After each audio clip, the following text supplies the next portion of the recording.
찬양 예배 통해서 은혜 많이 받으신 줄 믿습니다. 아멘. 자, 오늘은 기름 부음 속에 나타나는 은사와 또 기름 부음이 임하는 장소가 있는가 주제로 말씀 나누시고 은혜 받기를 소원합니다. 성령의 기름 부음은 성령의 권능이 임하여서 특정한 사역을 감당하게 하는 능력의 역사를 의미하는 용어로 사용이 되고 있어요.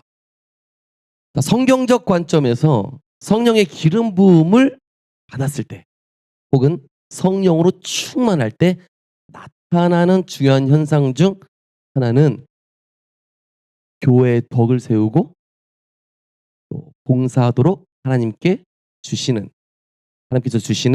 성령의 은사가 발현되는 것입니다. 지금 많이 더우시죠? 그 뒤에 좀 꺼주세요. 더우면 좀 뒤에 좀 꺼주세요. 주의자매님 뒤에 좀 꺼줘요. 더우면. 저는 그래서 항상 반팔을 입고 와요. 저 안에. 저 영상 찍히는 거 보면요. 분명히 여름인 줄 착각할 거예요. 한겨울이거든요. 한겨울이에요. 예. 찬양의 열기로. 그렇죠? 찬양의 열기로 너무 뜨거운 거예요. 예. 너무나 감사합니다. 자, 우리 각 사람에게 성령의 은사가 발현되는 것은요. 방금 말씀드린 바와 같이 다른 사람을 섬기라고 주시는 하나님의 능력, 초자연적인 능력이죠. 하나님의 권능인 은사를요. 절대 성도들을 다스리려는 목적으로 사용해서는 결코 안 돼요. 또는 성도들 위에 군림해서 또 영광을 취하거나 누리거나 또는 왕노릇하려고 하면 매우 매우 위험합니다. 왠 줄 아세요? 왠 줄 아세요? 왜 위험한 줄 아세요? 그 사람의 그 사역자의 바램대로 사탄이 이루어 주기 때문이에요. 네? 그 사람이 왕노릇하길 원하면 사탄은 만들어 줍니다. 맞습니까? 그렇기 때문에 매우 매우 위험하다. 정작 하나님은 그 사람에게 떠나셨는데 대신 어떻게 돼요? 사탄이 하나님 노릇하면서 그 사람의 소원과 바램대로 만들어 준다는 거예요. 높여주고 부욕해주고 또 세상 영광을 주고 권력 주고 그리고 마지막엔 친절히 지옥으로 모시고 가는 거죠. 맞습니까? 달콤한 사탕 발림에 넘어가면 안 되는 거예요. 응? 솜사탕 준다고 덥석 먹으면 안 되는 거예요. 할렐루야. 여러분 성령의 은사를 사모하되 우리에게 은사를 주시는 하나님의 목적과 뜻을 정확히 인지하고 깨닫고 있어야 한다는 것을 저는 말씀드리는 거예요. 자, 성령의 은사는 어디에 나와 있습니까? 주로 신약 성경에 고린도전서 12장에 나와 있죠. 제시된 목록을 통해 우리가 성령의 은사가 몇 가지인지 헤아릴 수 있는데요. 성령의 기름 부음이 임할 때 신자에게 나타날 수 있는 9가지 은사가 있다. 자, 여러분 성령이 임했을 때 나에게 어떤 은사가 나타났던 경험들이 있으시죠? 있어요, 없어요? 있어요. 대부분 뭐가 열릴까요? 방언 은사가 열리죠. 나는 방언 은사 말고 다른 게 열렸다. 한번 손 들어 봐요. 네. 저 뒤에 뭐가 열렸어요? 뭐요? 아, 성령이 임하시니까 아름다운 성령의 율동과 찬양, 몸 찬양이라고 하죠. 몸 찬양. 우리 성령 찬양 열렸다 그래요. 다른 분도 계세요? 다른 분 나는 좀 특이하게 방언보다 다른 게 열렸다. 없어요? 이상하다. 저 같은 경우는 성령을 받고 나서 그 흔한 방언도 안 열려. 나는 사모한 건 방언인데 방언을 안 주시고 뭘 주셨냐? 축사와 영분별을 주셨어요. 저는 축사와 영분별이 뭔지도 몰랐어요 그때는. 관심도 없었어. 나는 그냥 오직 남들이 다 하시는 방언만 받으면 좋겠다 생각을 했는데 하나님과 내 생각은 다른가 봐요. 그쵸? 네. 방언을 먼저 주셨어도 되는데 방언은 나중에 주시더라고요 그다음에. 이렇게 성령의 기름 부음이 임하면 각자 나타나는 현상이 성령의 권능이 나타나는 현상이 다르다는 거예요. 그쵸? 여러분들도 여기서 더 기름 부음을 받으시면 하나님께서 주시기로 하신 작정된 은사들이 분명히 있는데 그 은사들이 열리기 시작할 거예요. 하지만 조급해하지 마십시오. 하나님의 때에 은사는 열리는 것이 가장 아름답습니다. 왜? 그때 열려야 내가 성령 하나님과 친밀히 교통하면서 그 은사를 잘 활용하고 유지해 나갈 수 있기 때문에 그래요. 할렐루야. 자, 고린도전서 12장 8절에 10절 말씀에 기록되어 있는 성령의 9가지 은사. 성령의 은사는 크게 3가지 영역으로 분류할 수 있어요. 첫째는 지식 계통의 은사 3가지, 둘째는 능력 계통의 은사 3가지, 세 번째는 언어 계통의 은사 3가지가 있다. 그러니까 성령의 9가지 중에서 3개로 나뉜 거예요. 자, 우선 지식 계통의 은사 3가지가 뭔가 볼까요?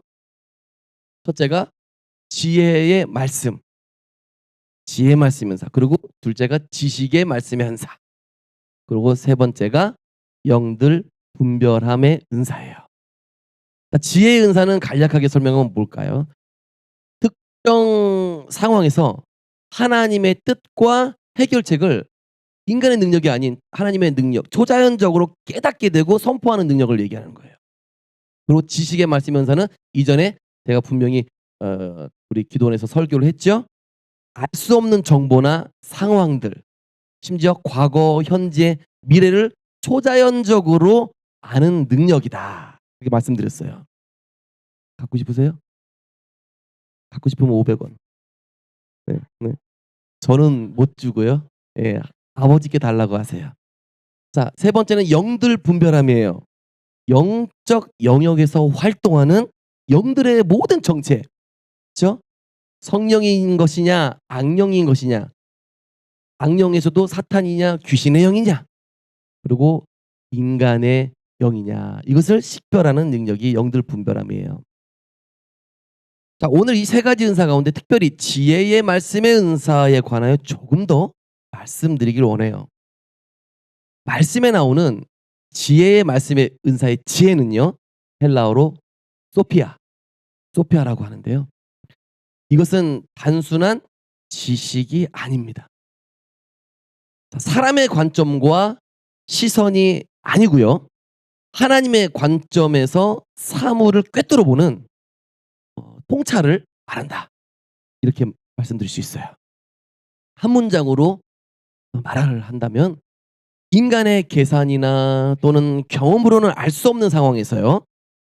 하나님의 뜻과 해결 방향을 정확하게 제시하게 하는 성령 하나님의 은사를 말한다. 자, 이 지혜의 은사의 특징이 몇 가지가 있어요. 4가지로 간략하게 좀 구분할 수 있는데요. 첫째는 이 믿음의 은사 중에서 갑작스럽게 지혜의 은사 중에서 갑작스럽게 주어지는 경우가 많습니다. 이 지혜의 은사는요. 갑작스럽게 순식간에 어느 상황이 됐을 때 지금 이해 안 되시죠? 이따 다 말씀드릴게요. 두 번째는 문제의 핵심을 정확히 짚어낼 수 있는 능력이에요. 문제의 핵심. 또 세 번째는 사람을 살리고 공동체를 보호할 수 있는 능력이 주어지는 거예요. 마지막으로 4번째는 하나님의 뜻에 맞는 선택을 하게 만드는 이런 기능 발휘가 되는 겁니다. 이 지혜 은사가요. 자, 여기서 첫 번째 지혜 은사에서 갑작스럽게 주어지는 경우가 많다는 말을 제가 말씀드렸어요. 좀 생소하시죠? 지혜 은사에 대해서 내가 받아본 적이 없어서 모르겠다. 그럴 수도 있고요. 아니면 지혜 은사에 대해서 평소에 내가 심도 깊게 연구해 보지 못했다. 그럴 수도 있어요. 또는 내 주변에 지혜 은사라고 해서 이것이 지혜 은사야라고 말하는 사람이 보통은 없죠. 네, 보통은 없어요. 예, 본인도 몰라서 그래요. 예, 본인이 받아서 하면서도 몰라서 그런 거예요. 지혜 은사는요. 이렇게 생소하고 잘 이해가 안 가기도 합니다. 자, 갑작스럽게 주어진다는 이 말은요. 쉽게 말해서 어떤 상황 속에서 내가 또는 타인이 준비해서 또는 계산한 말이 아니라 그 순간에 성령께서 어떻게 생각도 말도 그리고 종합적인 판단을 뚜렷하게 넣어주시는 것을 말하는 거예요. 할렐루야. 이해되십니까? 사실 한번 돌아보세요. 나는 그게 있었나? 있었을 수도 있어요. 네. 음, 지혜 은사 받으신 분이 없다고 말씀하시니까. 자, 평소에는 몰랐지만 어, 이렇게 하나님의 말씀 가운데 지혜 은사에 대해서 간략하게 말씀을 드리면 이제 이런 거구나라고 인식이 될 것이고요. 앞으로 내 안에 나를 놀래키는 말이 나온다. 나를 놀래킬 만한 어떤 정리정돈, 생각의 정리, 종합이 잘 된다. 입술로 출력이 잘 된다. 이러면은 의심을 해봐야 돼. 나한테 이런 은사가 있나? 어? 의심을 해보고 빨리 와서 분별을 받아봐야 돼요. 그쵸? 뭐이 은사는 별로 관심도 없나 본데. 자, 예를 드릴게요. 누군가가 상담 요청이 와서 상담을 딱 하는데 이야기를 다 들었는데 듣고 나서 뾰족한 답이 없어. 응? 답이 없는 거예요. 오히려 무슨 말을 해야지 하면서 답답해하면서 지혜 은사가 답답해하는 사람들은요. 지혜 은사가 없는 거예요.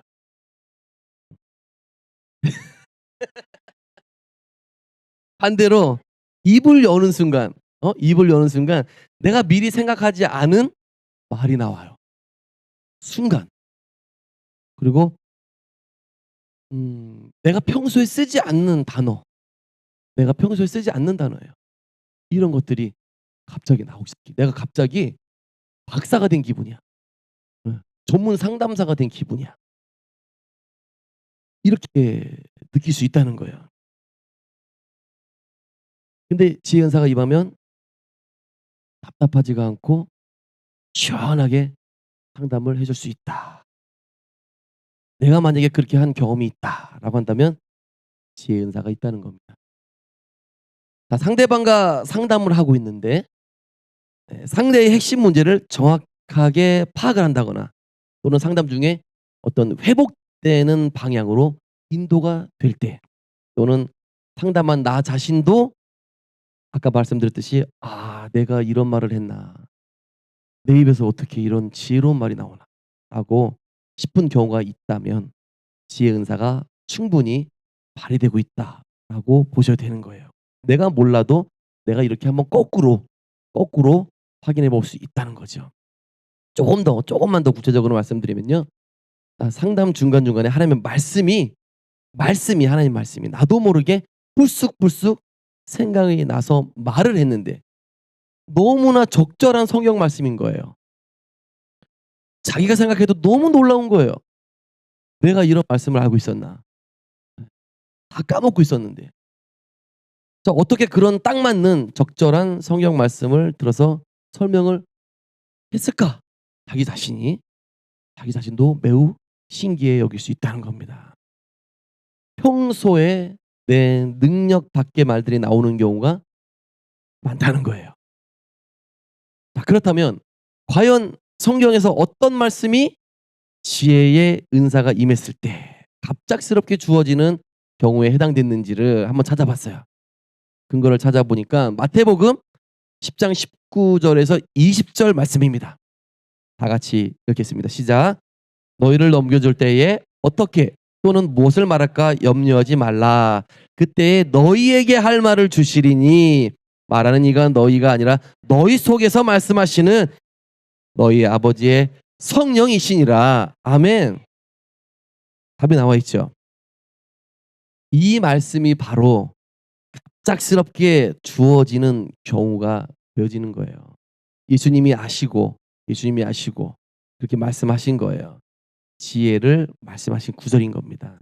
너희가 복음 전하다가 윗사람들이나 타인의 무리들에게 잡혀가더라도 무슨 말을 준비해 갈지 걱정하지를 말아라.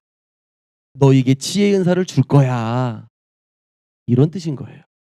이 지혜의 말씀의 은사는 굳이 우리가 미리미리 생각할 필요가 없다는 거예요. 할렐루야. 얼마나 좋아요. 미리 고안해 낼 필요가 없는 거예요. 무슨 말을 할지 고심할 필요가 없는 겁니다. 하나님께서 즉시 너희에게 할 말을 주신다고 말씀하시는 거예요. 할렐루야. 자, 예수님께서 또 성경에서 한 번 더 언급했던 말씀이 있어요. 혹시 아시는 분 있나요? 없죠. 돌발 질문이라. 누가복음 21장 15절이에요. 다시 읽겠습니다. 시작.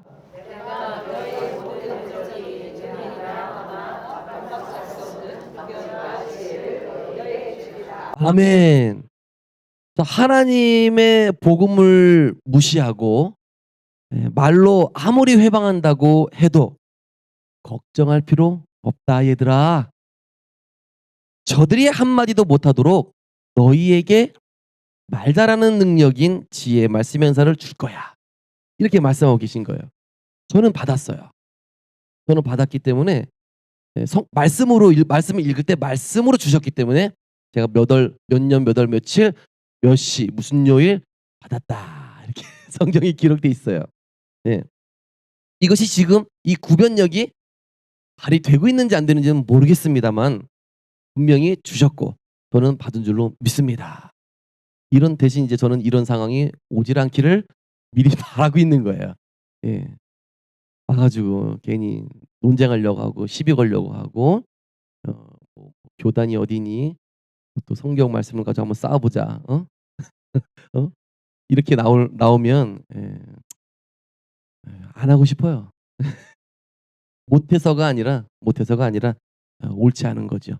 그 안에 잘못 빨려 들어가게 되면요. 그 안에서 온갖 죄악을 지을 수 있기 때문에 그런 자리는 갖지 않기를 원하는데 그래도 본의 아니게 그런 상황이 주어진다면 하나님께서 저에게 주셨기 때문에 성령의 구변력을 통해서 충분히 저들을 설득하고 이해시킬 수 있을 거라 믿습니다. 자, 왜 한때 박혁전도자를 두고 패가 갈렸잖아요. 갈렸습니까? 두 패로 갈렸어요. 한쪽은 박혁전도자는 거짓이다. 이단이다와 아니다. 박혁전도자는 하나님의 일꾼이고 하나님의 사람이다라고요. 자, 그 당시 저는 가브리엘 TV 사역을 하고 있을 때였는데요. 성령님께서 그 사역자를 놓고 말을 하라고 하셔 가지고 예. 영상을 올렸던 것이 있어요. 제가 올린 영상 중에 제목이 박격전도자는 하나님의 사람이 맞습니다. 라는 제목으로 유튜브 영상을 올렸습니다. 근데 저는 제가 이 영상을 올리기 위해서 글을 쓰고 영상을 찍어 올렸는데요. 제가 만든 영상이라고 믿기지가 않더라고요. 음. 왜냐면요. 원고를 쓸 때 하나님께서 지혜를 주셔 가지고요. 너무 쉬웠어요. 너무 쉬웠어요. 뭐 여기서 글 잘 쓰시는 분 계십니까? 우리 박정순 사역자님 말고? 자신 없죠? 이 영상 올리는 것도요. 이 글을 먼저 원고를 써야 되는데 이게 굉장히 곤욕이에요. 쉽지 않습니다. 근데 저는 이 파트를 올릴 때는 너무 쉬웠다는 거예요. 제가 자랑이 아니고 그때 경험이 있기 때문에 놀랍게 여겼던 그 경험이 다시 살아나서 이 말씀을 드리는 거예요. 무슨 말을 써야 할지 줄줄줄 성경 말씀들이 생각이 나는 거예요. 물론 우리가 다 아는 말씀이지만 예. 근데 놀랍던 이유는 평소 저답지 않았기 때문에 유튜브 사역을 시작한 지 얼마 안 됐던 시점이에요. 예. 안 됐던 시점입니다. 글 쓰는 거요. A4 한 장 원고 쓰는 거 굉장히 어려운 때였어요.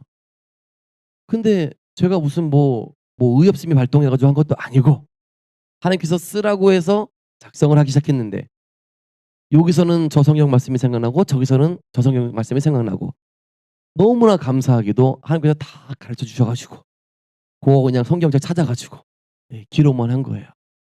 고렇게 그때 영상 올리면서도 저에게 하나님의 지혜의 말씀의 은사가 있었다라고 제가 이제서야 돌아보면서 확신을 갖는 겁니다. 그전에는요. 성령의 은사 다 주시오 했을 때 다 줬다 그랬어요. 예. 진짜요. 하나님 9가지 은사를 다 주세요. 그랬더니 다 줬다 그러는 거예요. 항상 초반부터 은혜 받을 때부터. 근데 방언도 못 하는데 뭘 받아? 방언도 못 하는데 받긴 뭘 받아? 근데 주시는 게 맞더라고요. 때가 되니까 어느 때에 저기 가서 열어주고 어느 때에 저기 가서 열어주고 어느 때에 저도 모르게 지혜의 말씀의 은사를 쓰고 있었다라는 거예요. 그게 몰랐어요. 그냥 '신기하다.'라고만 생각했는데 알고 보니깐 '줬다는 게 이거였구나.'라고 깨닫게 된 거예요.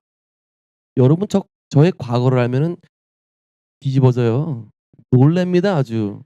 예. '저 사람이 저기서 마이크를 잡어?' 예. 가당치 않은 일인데요. 하나님께서 가당케 만드셨어요. 할렐루야. 저를 보시면 저의 과거를 알고 저를 보시면요. 여러분 용기 100배 1000배 나요. 두려워하지 마세요. 타협 걱정하지 마세요. 저 같은 사람도 하잖아요. 예. 하나님의 기름 부음에 의해서 성령이 임하면 성령 하나님의 능력이 내 안에서 발휘가 되는 겁니다. 예. 제가 연마하고 노력하고 공부해서 나오는 것들이 아닌 거예요. 그래서 우리가 은사 받아서 기름 부음 받은 사람이 땅 끝까지 이르러 복음을 전할 수 있는 겁니다. 아멘. 여러분도 하길 원하십니까? 축복합니다. 예.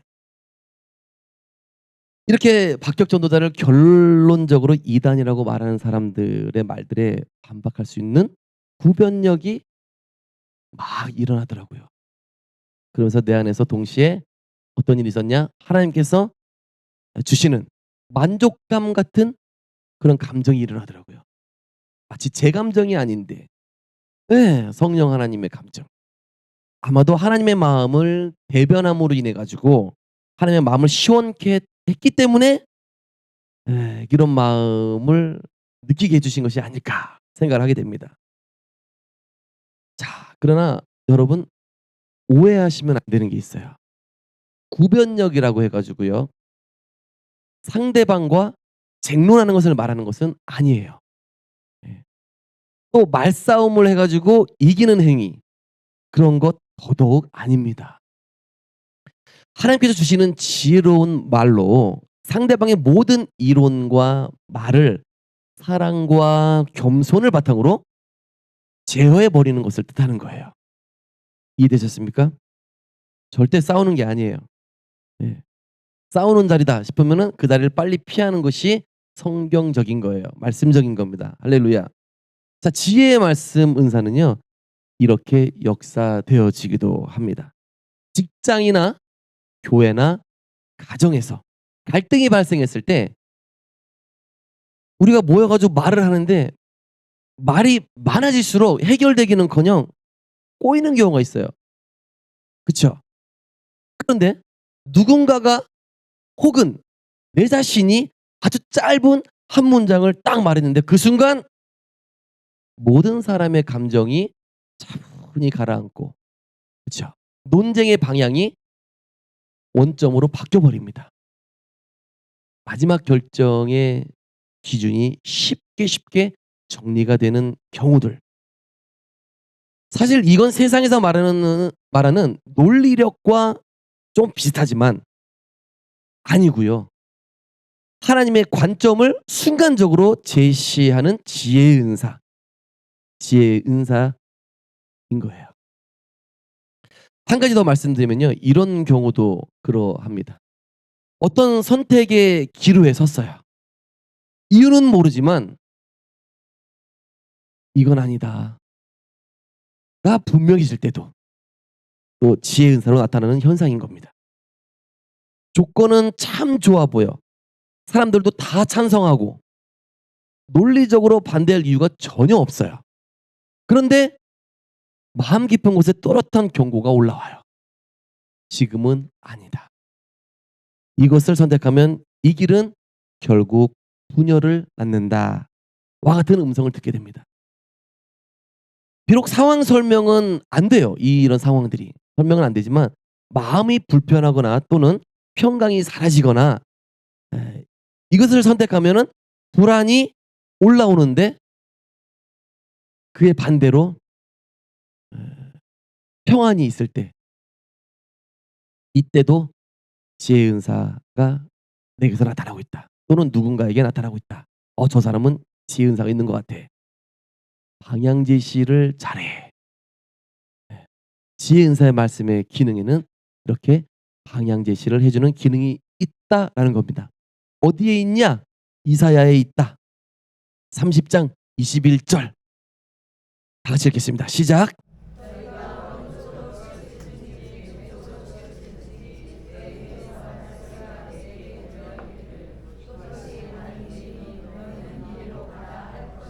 아멘. 제가 다시 한번 읽겠습니다. 너희가 오른쪽으로 치우치든지 왼쪽으로 치우치든지 내 뒤에서 말소리가 내 귀에 들려 이르기를 이것이 바른 길이니 너희는 이리로 가라 할 것이며. 아멘. 우리의 올바른 선택과 나아갈 길을 명확히 제시해 주는 역사가 있다는 거예요. 이 지혜의 말씀의 은사가. 할렐루야. 방향 제시의 기능이 있다라는 성경에 근거되는 말씀인 거예요. 또한 상대방의 숨은 의도를 빨리 알아채기도 합니다. 네, 숨은 의도를. 그리고 불필요한 논쟁이 순간 끝나버리기도 돼요. 그리고 어떠한 위기 상황 속에서도 하나님 중심의 판단이 앞설 때, 즉 인간의 본능과는 반대 방향일 때가 많은 경우에도 성령의 지혜의 은사라고 이해하시면 되겠습니다. 자, 이렇게 갑작스러운 지혜의 은사는요, 특징들이 있어요. 특징들이. 첫째, 순간적이다.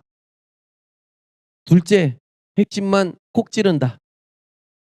셋째, 말이 길지 않다. 넷째, 정죄보다 회복의 열매가 있다. 다섯째, 자기 영광이 아니라 하나님의 뜻으로 꼭 결말을 짓는다. 아멘.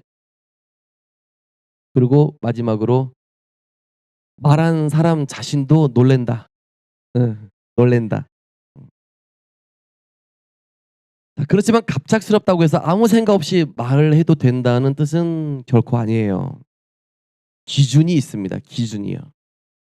항상 어떻게 해요? 늘 말씀에 근거해야 돼요. 그리고 성령의 열매가 함께 나타나야 합니다. 그리고 공동체 안에서 검증될 수도 있어야 해요. 그러므로 지혜 은사는 이렇게 말할 수 있어요. 항상 켜져 있는 능력이라기보다는 필요한 순간에 하나님이 개입하시는 선물에 가깝다 라고 이해하시면 되겠습니다. 자, 여러분, 성경에서 지혜의 은사를 가장 많이 발휘했던 사람이 있는데 누굴까요? 누구요? 사무엘? 삼손? 솔로몬. 할렐루야. 귤 2개. 자, 솔로몬 왕의 지혜의 은사가 유독 잘 나타났었던 유명한 판결이 있는데 너무나 잘 알고 계실 거예요. 두 여인이 한 아이를 두고 맹렬히 다퉜어요. 자기 아이라고. 분명히 한 사람은 거짓말하고 있죠. 그렇죠? 근데 너무나 연기를 잘하니까 이 가짜가 이 왕이 솔로몬 왕이 보더라도 그 행위로 봐서는 구분이 안 되는 거예요.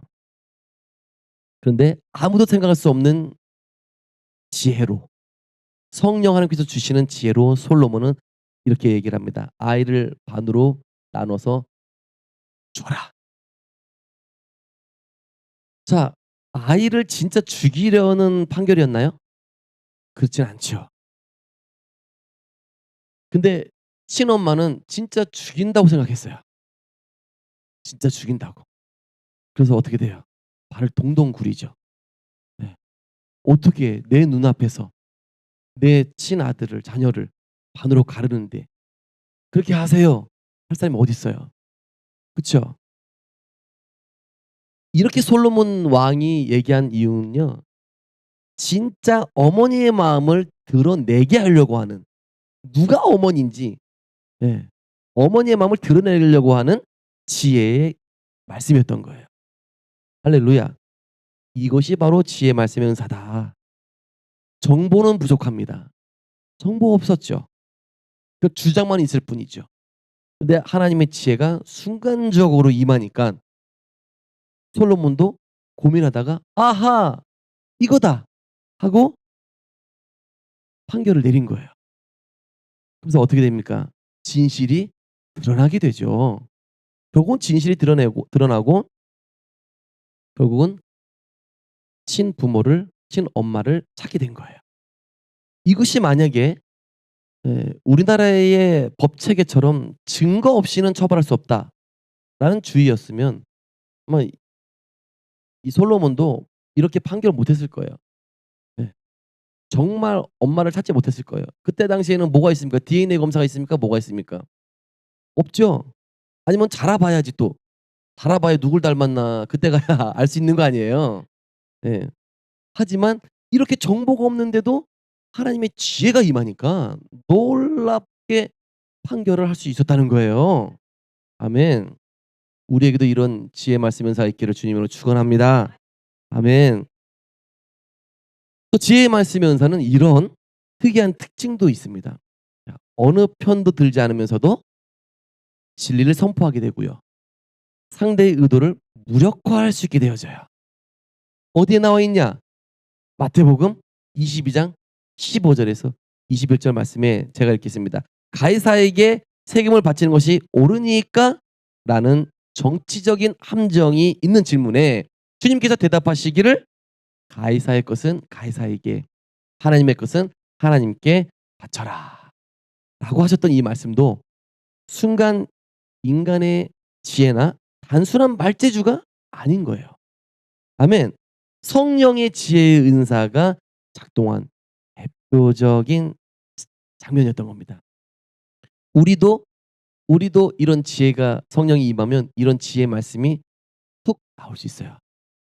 저들은 뭐 아니면 도라고 해서 질문을 줬는데 하나님께서는 한 방에 다 엎어 버렸어요. 그 한마디로. 얼마나 놀랍습니까? 단순한 말재주가 아니다. 자, 지혜의 은사의 말씀에 대해서는 한 번 더 깊이 다뤄야 될 필요가 있어서 다음 기회에 이거에 대해서 총체적으로 한번 다루도록 하겠습니다. 자, 9가지 은사 중 지식계통의 은사 3가지를 말씀을 드렸고요. 이번에는 능력계통의 은사 3가지를 말씀드리면요. 능력계통의 은사 3가지는 뭐냐? 첫째, 믿음의 은사. 둘째, 병 고치는 은사. 셋째, 능력 행함의 은사인 거예요. 자, 믿음의 은사는 뭐냐? 초자연적인 결과를 기대하고 확신해서 하나님의 능력을 현실로 이끌어내는 특별한 믿음인 거예요. 그리고 병 고치는 은사, 신유 은사라고 하죠. 우리 다 알고 있어요. 질병과 육체의 고통을 하나님의 초자연적인 능력으로 치유하는 것. 그리고 능력 행함의 은사. 이것은 뭐냐? 자연 법칙을 초월합니다. 자연 법칙을 초월해요. 놀라운 기적, 표적 이런 것들이 일어나는 능력을 말해요. 나 능력 행함의 은사 있다. 있고 이렇게 아니구나. 예. 머리를 이렇게 예. 자, 우리들이 능력계통의 은사에서도 병 고치는 신유의 은사라든지 아니면 능력 행함의 은사는 좀 알고 있어요. 맞습니까? 좀 알잖아요, 들어서. 또 본인이 있으신 분도 계시잖아요. 근데 믿음의 은사가 약간 생소해요. 아까 전에는 지혜의 은사가 생소했는데 지금은 믿음의 은사가 좀 생소해요. 그렇습니까? 안 그렇습니까? 그렇습니까? 아멘. 위에서 지식의 은사에서도 마찬가지로 지혜 말씀 은사가 다소 생소했던 것처럼 마찬가지로 이렇게 그 은사 중에서 믿음의 은사가 생소하다. 그러면 어떤 걸 믿음의 은사라고 할까? 믿음의 은사는 뭘까?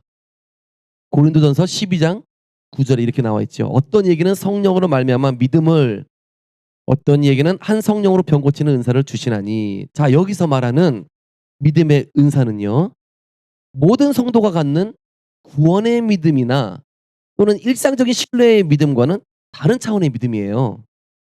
예. 내가 예수님을 믿는 믿음, 그 믿음을 얘기하는 게 아닙니다.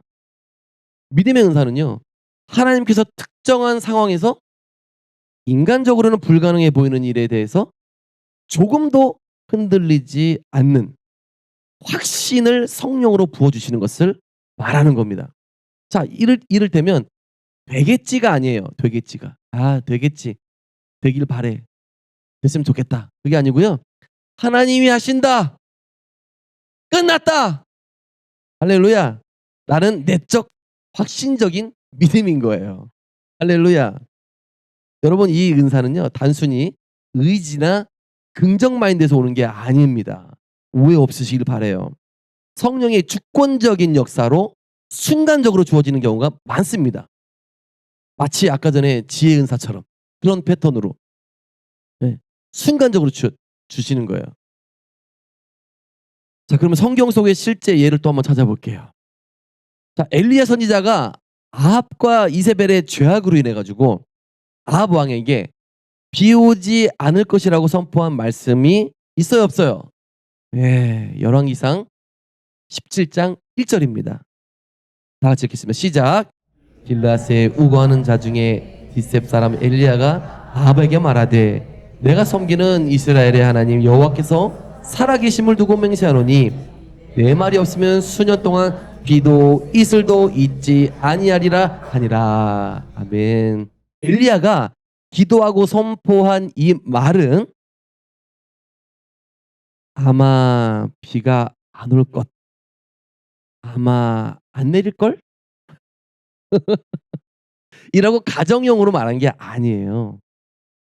이미 하나님이 하신 말씀에 대한 절대적 확신으로 선포한 말씀인 거예요. 이해되십니까?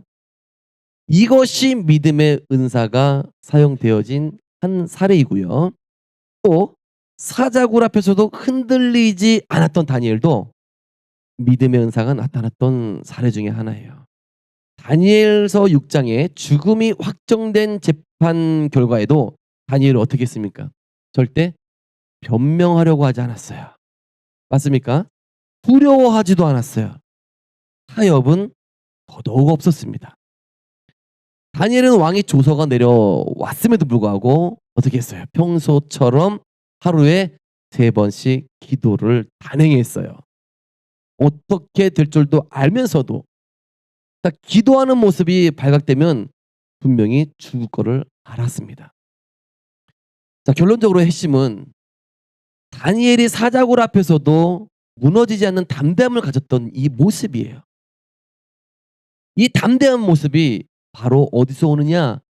성령이 주시는 믿음의 은사로 담대해질 수 있다는 거예요. 무대포로 그냥 그래 배 한번 찔러봐라, 뭐 째봐라, 이런 건달들의 그런 행태가 아닌 거예요. 오히려 건달들 여기다 갖다 놓으면요 벌벌 떨어요. 여러분, 교도소에서 죄 짓고 죽는 사람들, 사형 선고 받아가지고 죽는 사람들 있잖아요. 오늘 죽으러 가는 길에 있잖아요, 오줌통 싸고요, 어떻게든 시간을 끌려고 교도관한테 말 시키고요, 예, 기절한 척하면서 쓰러지고요, 별짓을 다 해요. 그렇게 세상에 있을 때는 자기가 대단한 것처럼 여기다가 정작 목숨을 잃게 생겼으니까 사형 선고 언도가 확실히 되고 집행이 되는 걸 딱 본인이 이제 인지가 되니까 오금이 떨리는 거예요. 근데 다니엘은 그렇게 될 줄 몰랐어요? 알았어요? 아니 모를 수가 없죠. 총리인데. 총리 중에서도 어떤 총리예요? 최고 탑 총리잖아요. 탑 총리. 맞습니까? 예. 모를 수가 없어요. 하지만 성경에는 예 간사한 이들이 모르게 조서를 올려 가지고 예 진행을 했죠. 자 또 한 가지 찾아보면요. 마태복음 8장 8 절에서 10 절이에요. 같이 또 읽겠습니다. 시작. 백부장이 대답하여 이르되 주여 내 집에 들어오심을 나는 감당하지 못겠사오니 다만 말씀으로만 하옵소서. 그러면 내 하인이 낫겠사오나이다. 나도 남의 수하에 있는 사람이요 내 아래에도 군사가 있으니 이더러 가라 하면 가고 저더러 오라 하면 오고 내 종더러 이것을 하라 하면 하나이다.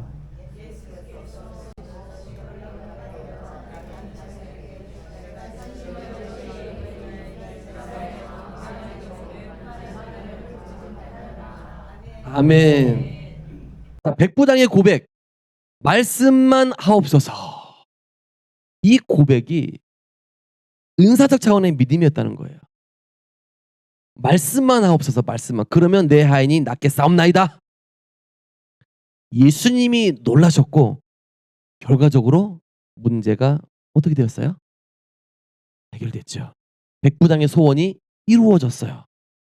그리고 백부장의 하인의 질병이 그 순간 치유가 됐습니다. 이것이 백부장의 겸손한 태도나 또는 말 때문이었나요? 아니에요. 상황을 보지 않고 권위를 신뢰하는 믿음이었기 때문에. 이해되십니까? 어떻게 예수님이 쫓아가 가지고 손을 얹어 주겠지 그게 아니고 말씀만 하옵소서. 이 백부장은 상황을 안 봤다는 얘기예요. 상황도 필요 없다는 거예요. 전능하신 하나님이라면. 그 믿음이 확실히 자기 안에 있었기 때문에 이런 역사가 일어날 수 있었다는 겁니다. 자, 이것은 백부장이 예수님을 믿고 그리고 신뢰했을 때 백부장에게 역사하시는 성령의 역사였다는 겁니다. 역사. 이것을 우리 보고 본받으라고 해서 기록되어 있는 말씀이에요. 아멘. 자, 오늘날 성령의 기름 부음이 성령의 임재가 직접적이고 강력하고 또 뚜렷한 시대에는요. 이 믿음의 은사가 제가 생각하기에는 매우 더더욱 필요하다고 생각해요. 아무리 성경책 복음률이 높아지고 많은 지식이 쏟아지고 또 예수님에 대해 더 잘 설명할 수 있는 그러한 교육 도구들이 넘쳐나지만 현실은 어때요?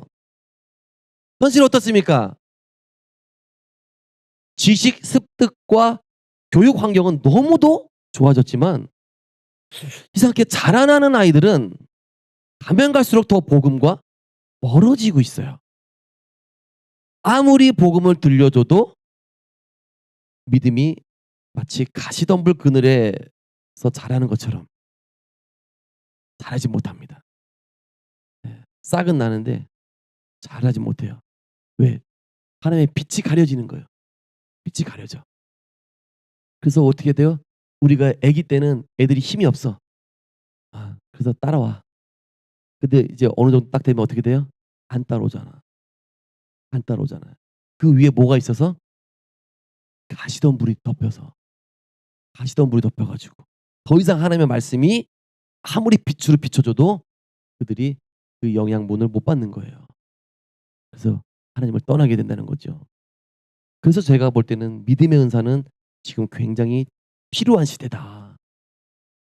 또 복음을 전하려고만 하면 다들 지식이 높아가지고 과학 증거를 요구해요. 과학적 증거. 네? 전도하신 분들 이런 경험들 한두 번쯤 있을 거예요. 또 논리적으로 설득하라고 하는 시대이기 때문이에요. 요즘 시대가. 사실 복음이요. 여러분 왜 가난한 사람에게 잘 들어가고 전파되는지 생각해 보셨어요? 하나님이 복음을 누구에게 전하기 위해서 왔어요? 네. 부유한 사람은 안 될까?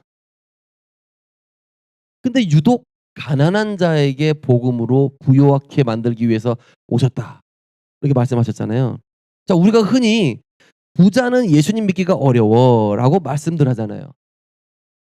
근데요, 물질에 부요한 사람과 대등하게요, 세상 지식에 부요한 사람도 복음에 들어갈 기회가 매우 낮아요.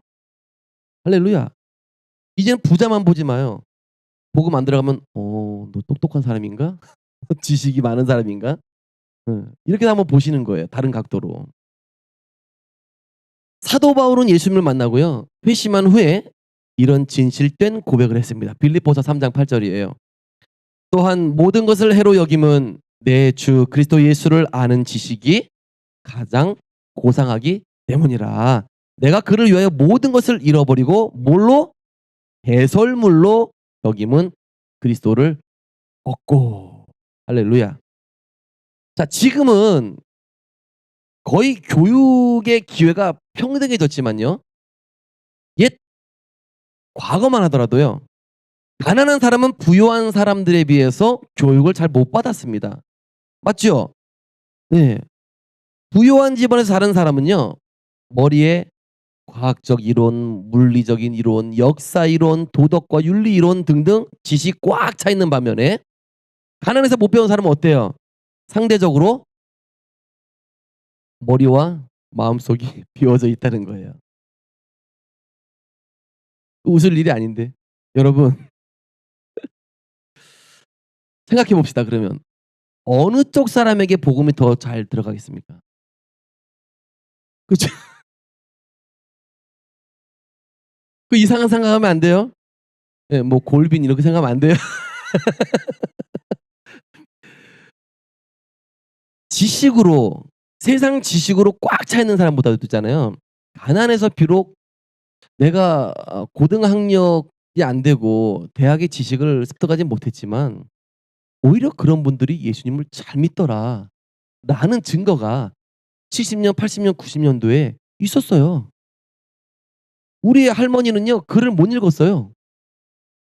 저는 몰랐어요. 글을 읽는 줄 알았어요. 근데 글을 못 읽었어요. 근데 성경책을 왜 펴놨는지 모르겠어요. 예. 그리고 그 당시에 성경은 가로가 아니고 세로잖아요. 빨간색이고. 읽기도 어려워. 예. 그거를 읽으신 건지 그냥 이 이 얼굴로 눈과 눈을 이렇게 마주 본 건지는 모르겠어요. 근데 어쨌거나 옛날에는 그랬다. 옛날에는 먹고 살기도 힘들었고 교육을 받는다는 건 더더욱 힘들었죠. 예. 어떻게든지 나가서 가족들이 열 몇 살만 되면은 뭐 해야 돼요? 나가서 남의 집 일을 해서라도 뭔가 벌어왔어야 됐어요. 예, 그런 슬픈 과거가 있지만은 그때가 어떻게 보면은 반대로 좋았다. 좋았다. 우리 부흥이 언제 일어났어요? 70 년, 80 년, 90 년이죠. 할렐루야. 6.25 끝나고 정신 좀 차릴만 하니까 복음이 그냥 막 기하급수적으로 전파되는 거예요. 그때 우리는 어떻게? 다 가난했어요. 다 가난했어. 그래서 맨날 맨날 기도드리면서 누굴 찾았어요? 하나님, 주여, 주여 찾았잖아요. 그리고 기도했잖아요. 그러면서 나와 우리나라가 부흥케 해 달라고, 또 부강한 나라가 되게 해 달라고 기도해서 그 결과로 우리가 이렇게 혜택을 누리며 살고 있잖아요. 누구 덕이에요? 당연한 거고요. 하나님은 당연한 거고요. 우리들의 선배, 믿음의 선배들 때문에 그들이 무릎 꿇고 기도한 그 결과로 인해서 우리가 지금 잘 누리고 살고 있잖아요. 아멘. 그럼 이제는 우리가 받아서 바톤을 받아서 누구에게? 후손에게 전해줘야 되는 거예요. 할렐루야.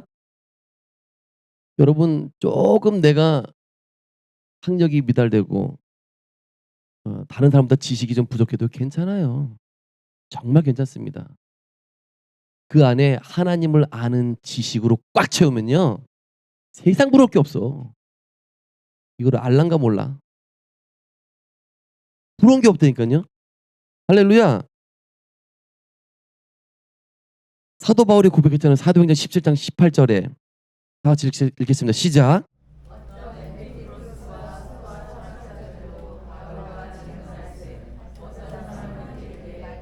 말쟁이가 무슨 말을 하고자 하느냐?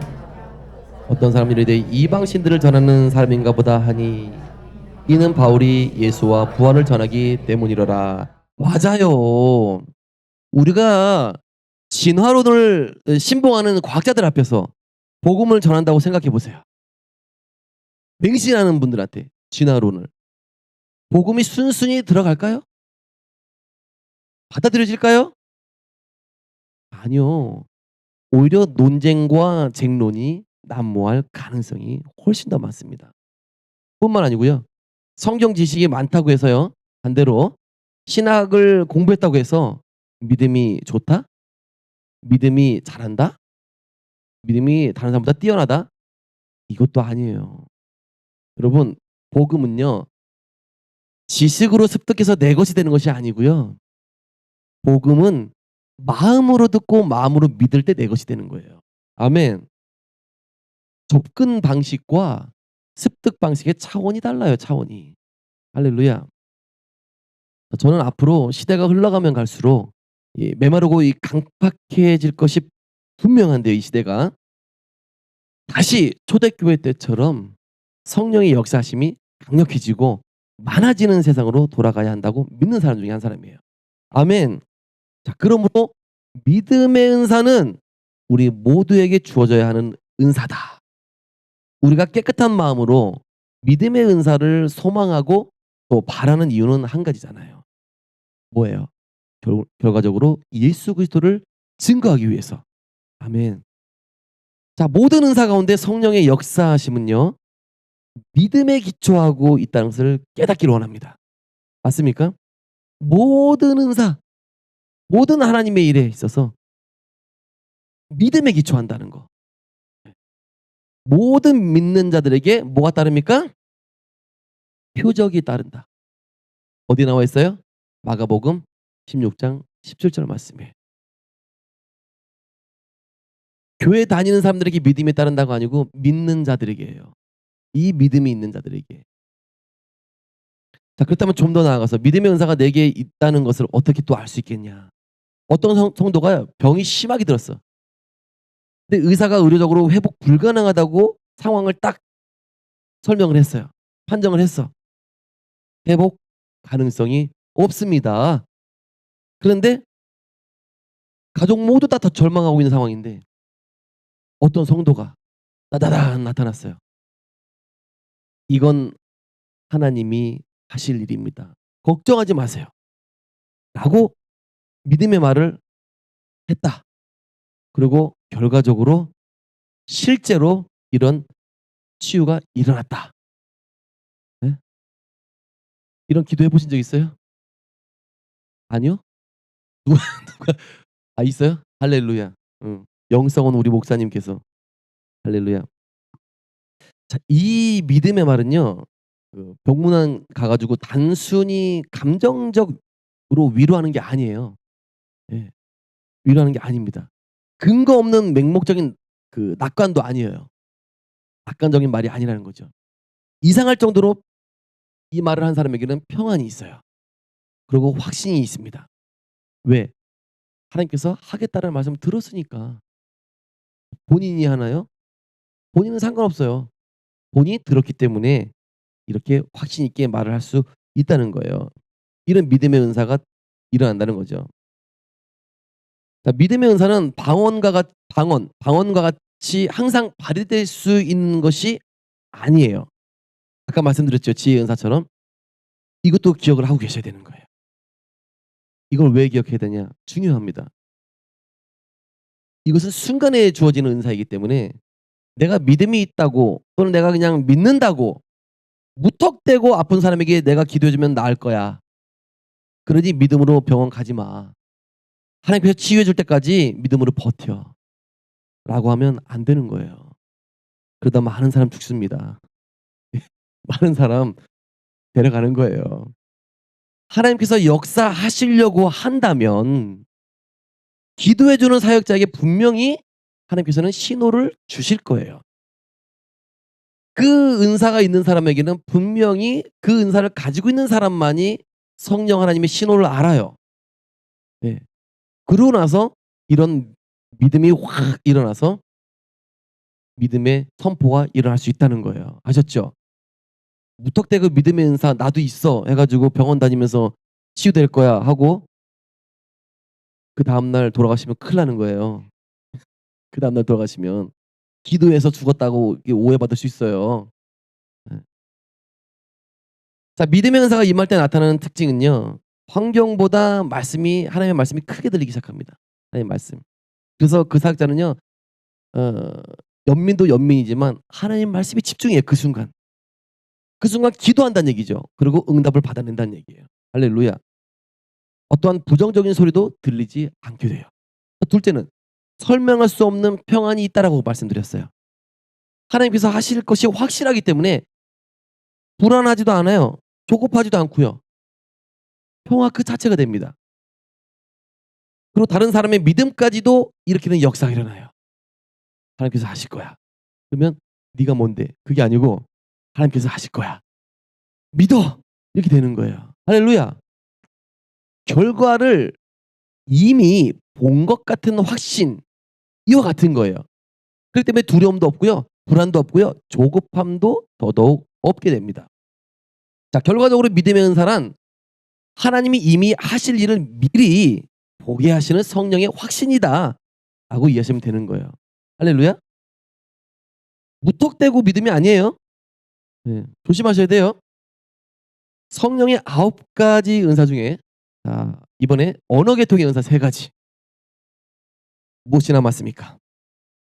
예언의 은사, 방언, 말함의 은사, 방언의 은사, 그리고 방언, 통역함, 축사는 9가지 은사에 안 들어가요. 예. 자, 예언은 뭐예요? 우리가 알다시피 하나님의 감동과 말씀을 성도들이 듣고 권면해 주죠. 그리고 위로해 주고 덕을 세우기 위해서 하나님의 말씀을 대언하고 예언하는 능력이 예언의 은사인 거예요. 그리고 방언의 은사는 뭐냐? 인간의 지성으로 배운 적 없지요? 여러분 배운 적 있어요? 없죠? 외국어나 영적인 언어를 구사하는 것을 말해요. 그 통변은 뭐예요? 그 방언으로 말한 우리가 알아들 수 없는 말을 알아들을 수 있는 언어로 해석하여 전달해 주는 능력이다. 그렇죠? 야, 이와 같이 기름 부음이 임하면 내 안에 계시는 성령님께서 역사하시는 하나님의 능력이 나로부터 일어나기 시작한다는 거예요. 할렐루야. 이게 배워서 되는 거예요? 아니에요. 이러한 성령의 은사는요. 남이 하니까 나도 해 봐야지 한다고 되는 것이 아니고요. 또 내가 믿음과 확신이 있다고 해서 무작정 열의를 가지고 시도한다고 해서 되는 것조차도 아니라는 거예요. 왜냐? 왜냐? 역사하시는 주인공은 내 자신이 아니고 누구예요? 성령 하나님이시기 때문에 그래요. 예수님의 뜻에 따라서 성령 하나님께서 하시고자 하실 때에 그때 역사가 시작된다는 거예요. 아멘. 그래서 제가 항상 말씀드리잖아요. 은사는 소유하는 게 아니다. 소유했다 하지 말아라. 만약에 내가 받은 선물 내가 지금 갖고 있는 거라면 예? 내가 언제든지 이거 던질 때 물에 빠뜨릴 수 있어야 돼요.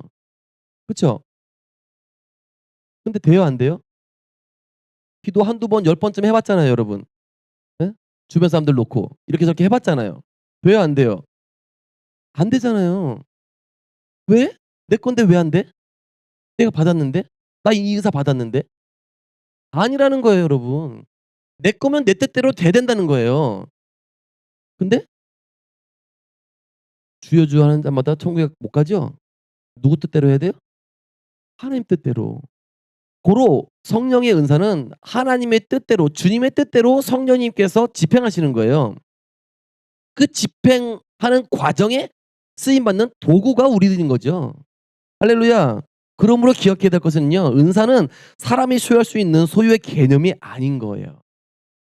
자, 은사는 그 자체가 성령의 나타나심이고요. 은사는요. 성령의 나타나심이고요. 그 자체고요. 그리고 성령의 사람이 우리 같은 사람이 성령의 통로, 도구의 개념일 뿐인 거예요. 그렇기 때문에 능력을 휴대하고 있다는 생각은 착각인 겁니다.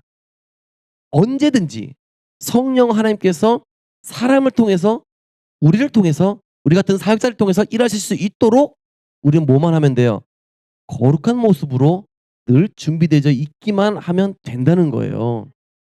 성령의 기름 부음을 안에서, 성령의 기름 부음 안에서 저와 여러분을 통해서 하나님의 역사가 따르기를 주님의 이름으로 축원합니다. 자, 마지막으로, 그렇다면 성령의 기름 부음은 특정 장소에만 임할 수 있느냐? 특정 장소에 가야 임합니까? 어떻게 알았지 다? 결론부터 말씀드리면요, 그렇지 않다. 자, 성령의 기름 부음, 즉 성령의 충만함과 권능은요, 특정 장소에 국한되어 임하는 것이 절대 아니에요. 성경은 성령의 역사가 지리적 경계나 또는 물리적인 건물을 초월해 가지고 언제 어디서든 일어날 수 있음을 분명히 우리에게 가르쳐 주고 있어요. 자, 성령님은 전능하신 하나님이 맞습니까? 이걸 신학적으로 뭐라 그래요? 내음절. 무소부재하시다. 아멘. 무소부재하신 분. 즉 어느 곳에나 계시는 분이다 이 말이에요.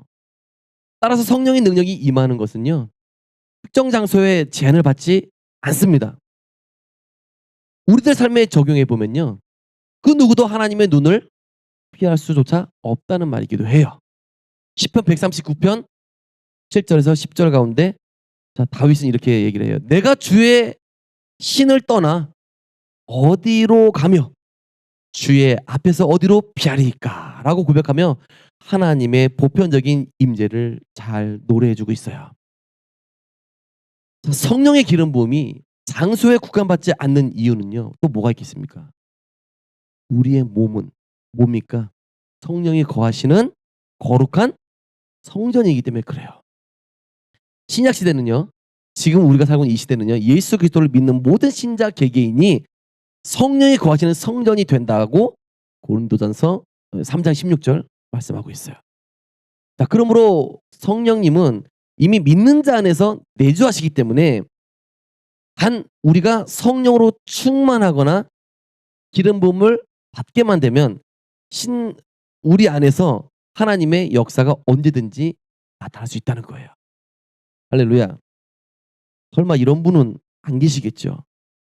오순절 때 성령이 마가의 다락방에 임했으니까 비행기 타고 이스라엘로 날아가 가지고 거기서 기도하면은 뭔가 강하게 임하지 않을까? 불의 혀를 보지 않을까?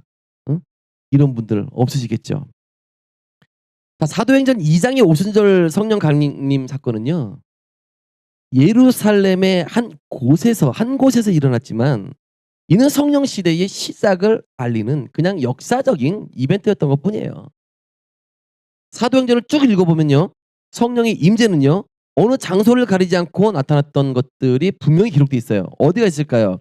사도행전 4장 31절에 보니까 개인의 집에서도 임하시고요. 또 사도행전 8장 26절에서 39절에 보니까 내용을 보니까 길거리에서도 일어나요. 그리고 사도행전 10장 44절을 보니까 이방인의 집에서도 일어나네요. 그리고 마태복음 3장 16절 보니까는 세례받는 장소에서도 기름 부음이 임한다고 되어 있어요. 할렐루야. 여러분은 혹시나 오해하고 계실까봐 제가 꼭 이 말씀을 드리고 싶은 게 있는데요. 자, 우리 가브리엘 기도원에 오시면요, 하나님의 임재가 강하다고들 하세요. 맞습니까? 물론 틀린 말은 아니에요. 틀린 말은 아닙니다. 그러나 기름 부음이 장소에 국한해서 성령을 부어주시는 것은 아니에요. 영성 훈련을 위해서 이곳에 오시는 사역자분들이 마치 이곳 기도원 자체에 머물러야지만이 기름 부음이 임할 거라고 생각을 하셔가지고 장소의 개념에서 기도원 집회에 오시는 분들이 계실지 모르겠지만 아닙니다. 분명히 말씀드리지만 개념이 틀렸어요. 자, 성령 하나님의 운행하심이 강할 수 있는 건 사실이지만, 하지만 이곳에 오셨을 때 기도원이라는 성전이 여러분들에게 기름을 부어주는 것이 절대 아니고요. 하나님의 말씀과 뜻에 따라서, 그렇죠? 하나님의 말씀과 뜻, 개개인에게 주신 방식은 다 달라요.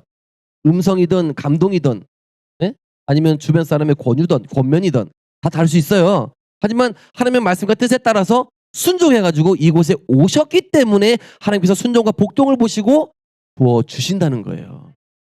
장소 개념으로 자꾸 이해하시면 안 되는 거예요. 할렐루야. 쉽게 설명해서 하나님께서 여러분에게 기름 부어 주시려고 작정하셔가지고 시내 산으로 가라고 하시고 여러분이 실제로 시내 산으로 가셨다면 호렙산으로 가셨다면 시내 산이라는 장소가 기름 부음을 주는 것이냐, 그게 아니고 시내 산에 간 것이 순종이기 때문에 주신다 이 말이에요. 할렐루야.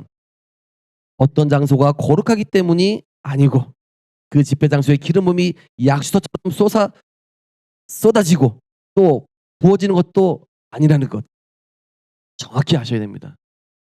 성령의 기름 부음은 물리적인 장소보다도 하나님의 말씀을 듣고 순종하고 간절히 기도하고 또 하나님을 예배하는 우리들 영적인 태도와 믿음에 따라 임하신다. 할렐루야. 믿습니까?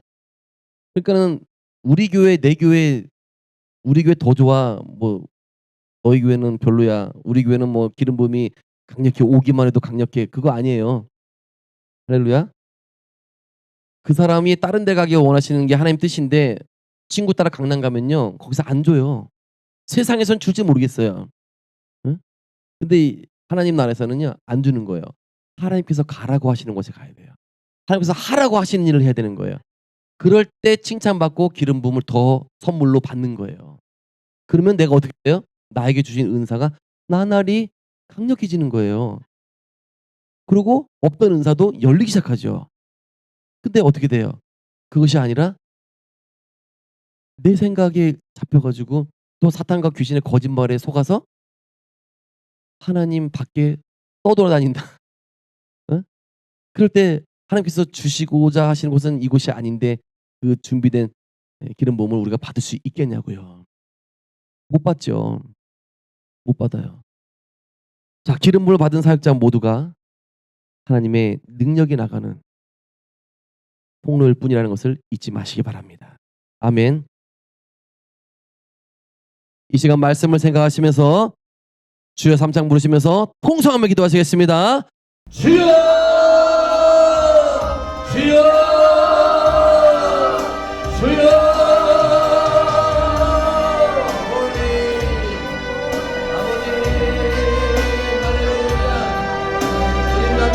오늘도 성령의 기름 부음에 아버지 말씀을 통하여서 우리를 가르쳐 주시고 은혜의 말씀으로 우리를 인도해 주시니 하나님 감사드립니다.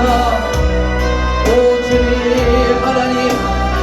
하나님의 영은 이사야서 11장 2절 말씀과 같이 일곱 영으로 임한다라고 말씀하셨사오니 첫째가 여호와의 영이요 둘째가 지혜의 영이요 셋째가 총명의 영이요 넷째가 모략의 영이요 다섯째가 재능과 지식 영이요 마지막이 여호와를 경외하는 영이 강림하신다고 이사야서 11장 2절에 분명히 우리에게 약속하고 있습니다. 날마다 우리가 성령 가운데 임재 가운데 살아가기를 소망합니다. 주님 우리에게도 성령을 일곱 영으로 임하여 주셔서 우리에게 한량없이 부어주시고 우리에게 이신 능력을 통하여 전세계 방방 곳곳을 다니며 예수 그리스도의 복음을 증거할 수 있는 그런 능력의 사역자도 될 수 있도록 주님 역사하여 주시옵소서.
종으로 한 사람 한 사람 세워주시옵소서.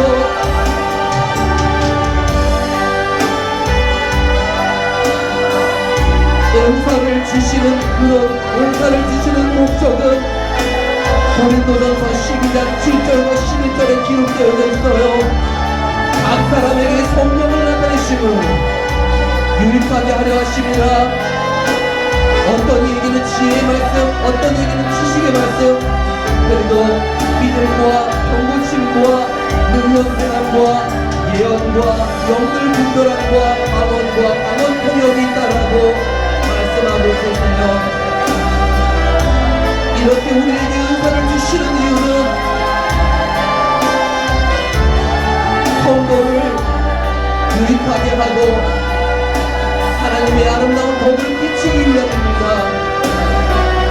우리가 하나님께서 부어주시는 기운동 속에서 온전히 성령의 은사가 나타날 수만 있다면 우리는 많은 영혼을 주님께로 인도하고 살려낼 수 있을 거예요. 뿐만 아니라 하나님께 온전한 영광을 돌릴 수 있을 겁니다. 그런 목적을 가지고 기도하시며 능력 받으시기를 예수 그리스도의 이름으로 축복해요. 주님, 오 주님, 오랜만에 보시다 오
이루어 주실 거예요. 주님, 우리의 기도 가운데 우리의 모든 기도를 들으시고 역사하여 주시옵소서.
우리의 인격과 정체성을 변화시키는 능력이 있다고 합니다. 시편 133편 2절에서 3절 말씀에 보배로운 기름이 머리에 흘러 수염 곧 아론의 수염에 흘러 그의 옷끝까지 내려갔고 거기서 여호와께서 그를 명령하셨나이다 라고 기록되어 있습니다.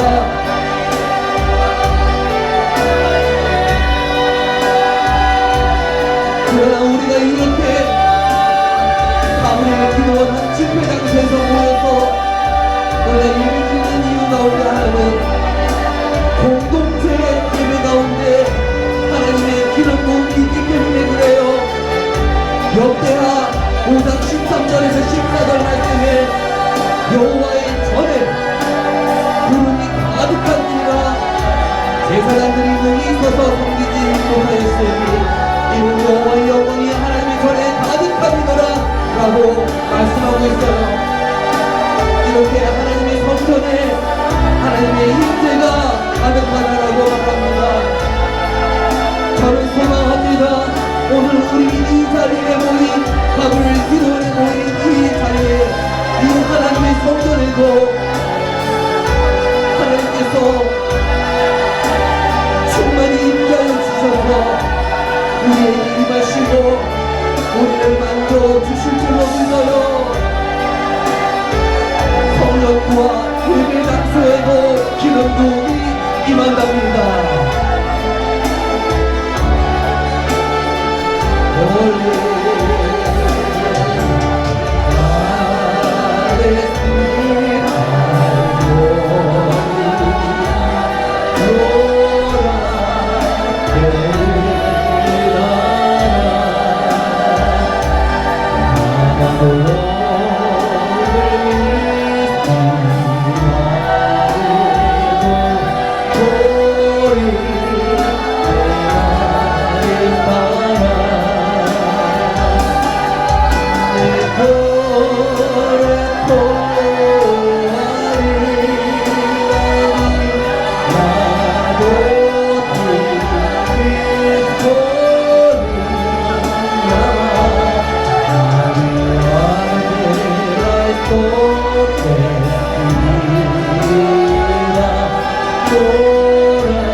23절에 지금 우리와 같이 빌기를 다하며 모인 곳이 진동하더니 누구나 다 성령이 충만하여 담대히 하나님의 말씀을 전하니라.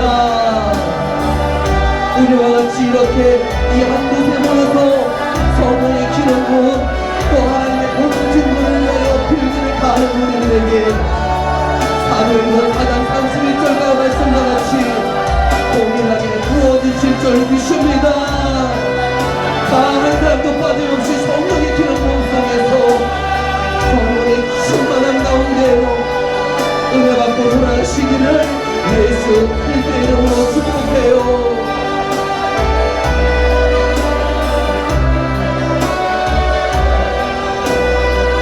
기름 부음은 오늘 말씀과 같이 어떤 장소에 국한되지 않습니다.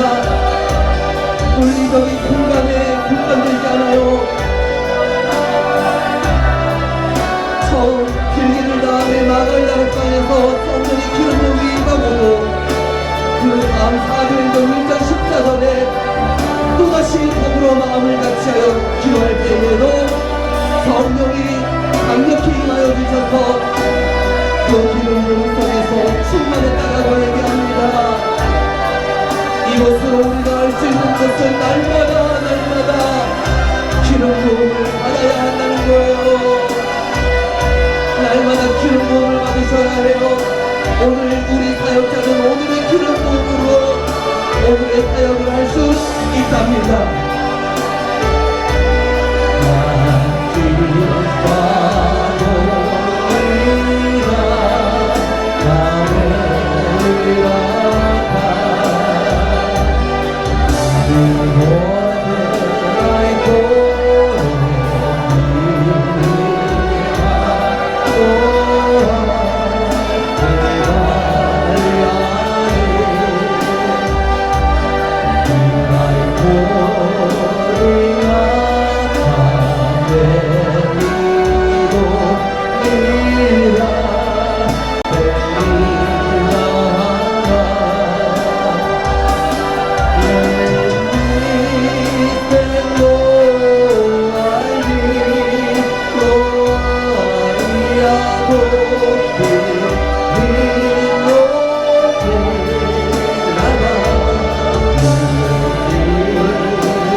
하나님의 기름 부음은 집회장소에서도 성전에서도 이루어지지만은 우리가 골방에서 기도할 때에도 하나님의 능력이 강력하게 부어지는 것을 체험하실 수 있습니다. 장소를 가리지 말고 장소를 탓하지 말고 어디서든지 하나님께 기도하시기를 주님의 이름으로 축원합니다.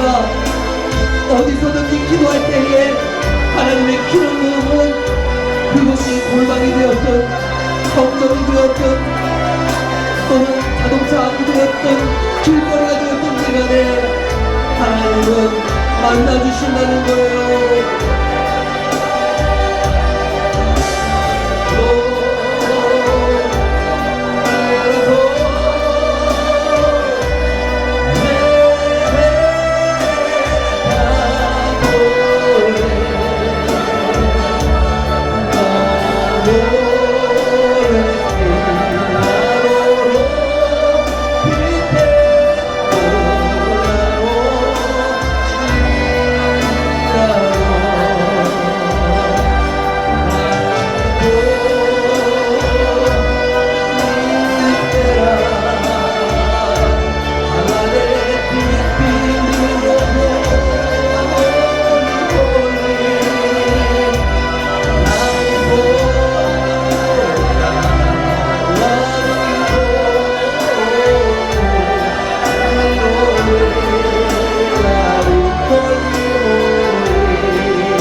할 수 있다라고 얘기해요.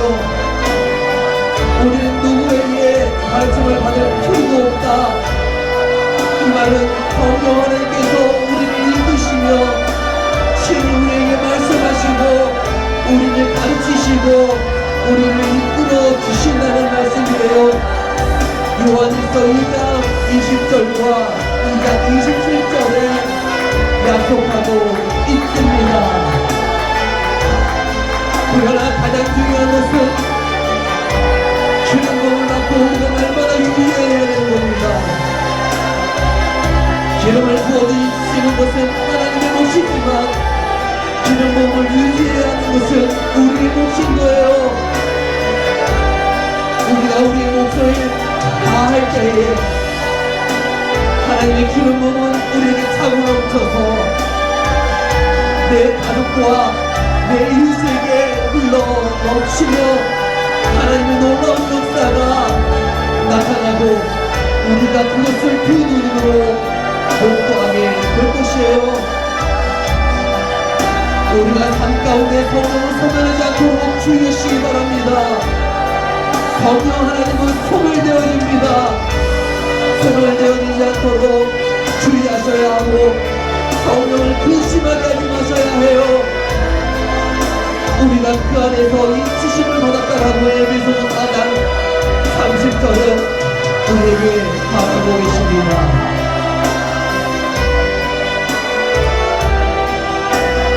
날마다 받으시기를 소망해요. 날마다 기도 가운데 예배 가운데 말씀 가운데 찬양 가운데 하나님의 기름부음을 충만히 받으시는 여러분 되시기를 주님의 이름으로 축복합니다. 계속해서 기도하세요. 아침에서 기도하세요. 몸성에서 기도하세요. 이 귀한 시간은 다시는 돌아오지 않습니다. 이 귀한 시간에 내가 하나님께 부르짖어 응답을 받았다면 이보다 더 아름답고 귀한 시간은 없을 거예요. 세상에서 그 어떤 만남보다도 귀한 만남이지요. 그 세상에서도 어떤 시간보다도 가장 소중하고 귀한 시간이 될 거예요. 이 시간에 오직 전념해서 전심으로 부르짖어 기도해보세요. 하나님 우리에게 반드시 응답하실 겁니다. 하나님은 응답의 영이시기 때문에요.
내가 성령의 기름을 받아 내가 능력이 있어야 내게 있는 병도 치유할 수 있고 다른 사람에게 있는 질병도 치유할 수 있는 역사가 나타나는 거예요. 내가 받기를 소망합니다. 내가 기름 부음 받기를 소망해요. 주님, 오 할렐루야.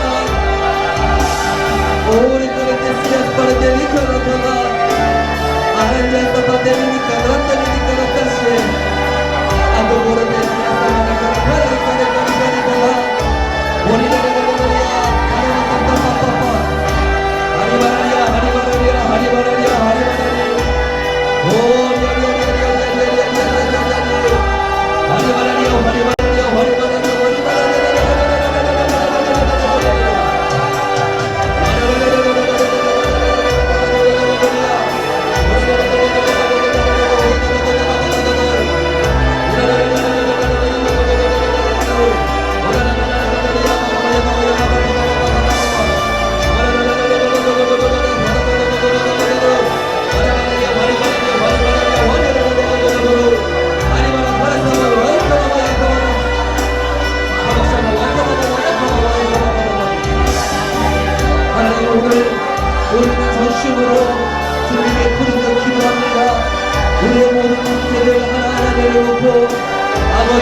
아버지의 소원을 주 앞에 나아가지고 나갔습니다.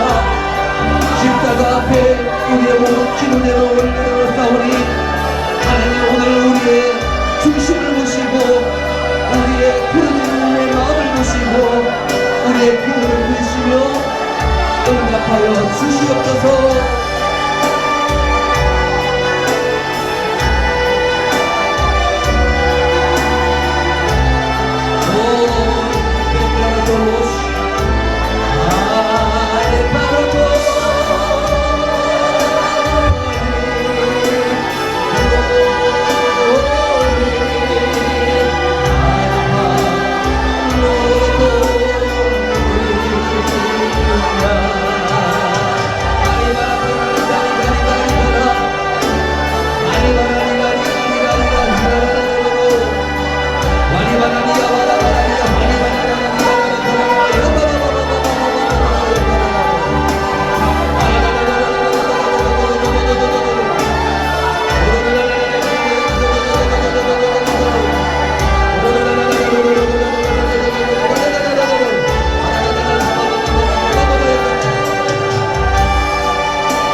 하나님의 말씀을 듣고 아버지 전달하겠습니다.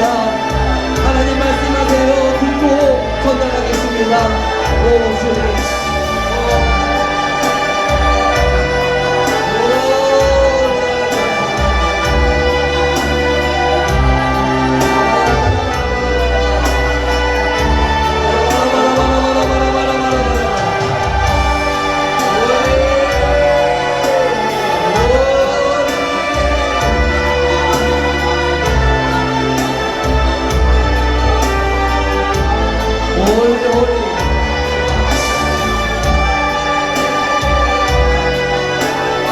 지금 시험을 준비하고 계시는 성도님들 하나님께서 시험이 된다라고 지금 말씀하고 계세요. 시험이 된다 이렇게 말씀하십니다. 이 말씀이 우리가 믿음을 가질 때에 믿음과 같이 역사하면서 작동하면서 하나님의 말씀이 우리에게 현실로 이루어질 것을 반드시 보게 될 거예요.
하나님께서 어떤 것을 이루어야 할 것들이 있습니까? 하나님 안에서 어떤 것을 이루어야 되실 분이 계십니까? 지금 하나님께서 말씀하시기를 이룬다고 말씀하십니다. 이루신다라고 말씀하고 계세요. 하나님께서 이루신답니다.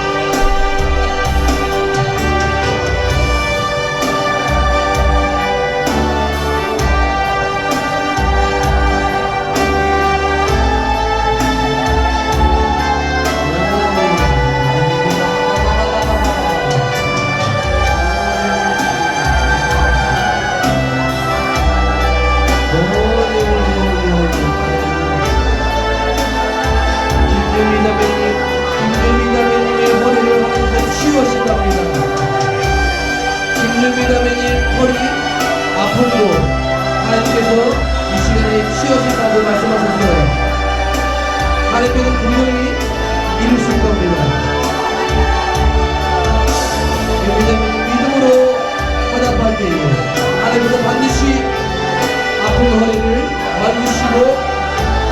함께 하시며 치유하실 거예요. 할렐루야.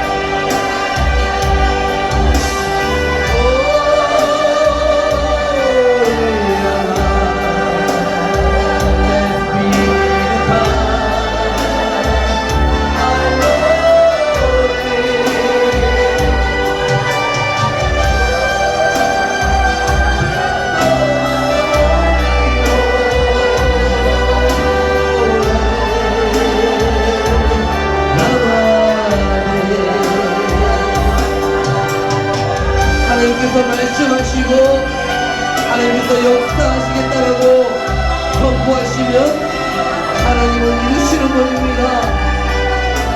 기도가 끝나고 김용미자매님은 치유를 위해서 앞으로 먼저 나와주시기를 부탁드립니다. 할렐루야. 오늘 모임 가운데에서도 아픈 곳을 하나님께서 치유하시는 하나님, 이 모든 것이 하나님의 뜻이기에 하나님의 뜻이 담겨 있기에 하나님 뜻대로 이루실 줄로 믿습니다. 하나님, 질병을 앓고 있는 영혼들 이 자리에서 하나님 말씀하시고 이 종으로 하여금 기도하게 하여 주시옵소서. 주의 말씀에 의지하여 믿음으로 손을 얹고 기도합니다. 믿음으로 기도할 때에 믿는 자에게 따르는 표적과 같이 모든 질병이 치유될 줄 믿사오니 하나님이여 하나님이여 하시고자 하신다면 말씀하시고 명령하여 주시옵소서.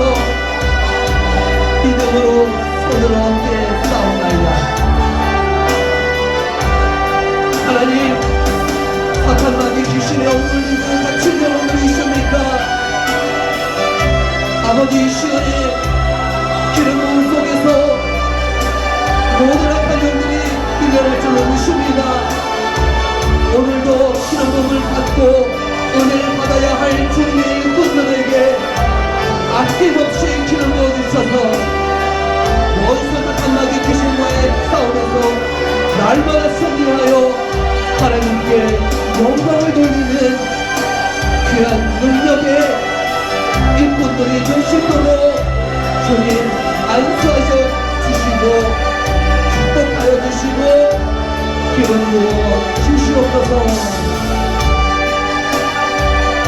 주님이 간구에 응답하신 줄 믿습니다.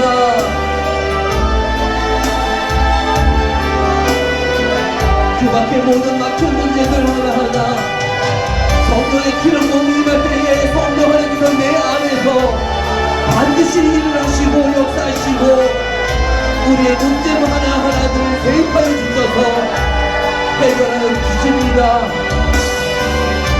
이 영적 원리를 깨닫고 믿는 성도들에게 반드시 하나님의 역사가 이와 같이 일어날 줄로 예수의 이름으로 축복해요. 주님 기도합니다. 하나님 나라와 의를 구하겠사오니 그 밖에 이 모든 것은 우리에게 더하여 주시옵소서.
심령과 안구하는 영혼에게 아낌없이 부어 주시옵소서. 우리 사역자들이 기름부음 충만함 속에서 이 세상 어디를 가더라도 예수 그리스도의 복음을 감당히 전할 수 있는 그런 능력의 사역자들이 다닐 수 있도록 주님 우리를 만들어 주시고 그런 복음을 부여 주시옵소서.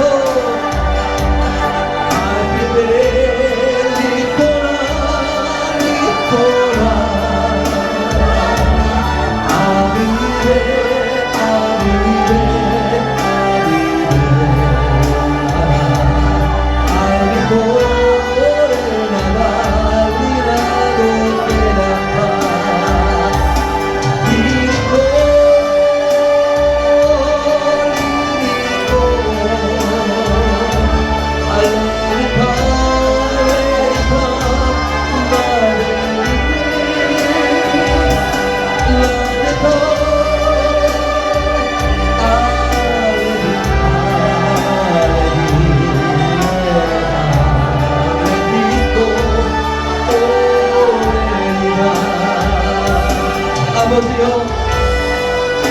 우리에게 찬양의 은사를 허락하여 주시옵소서.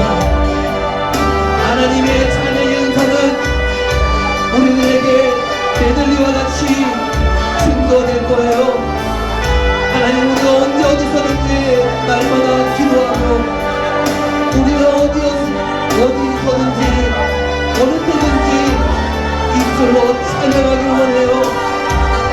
찬양이 더욱더 바라는 것은 우리에게 성령의 강원 찬양의 은사를 허락하여 주시기를 원합니다. 아버지, 그러나도 이와 같이 하나님, 우리가 어디서든지 가사를 다 외우지 못할지라도 하나님의 멜로디가 나올 때에 우리가 방언으로 찬양하기를 원해요. 우리 모두에게 강한 찬양을 열어주세요. 아버지, 구합니다. 아버지, 간구합니다.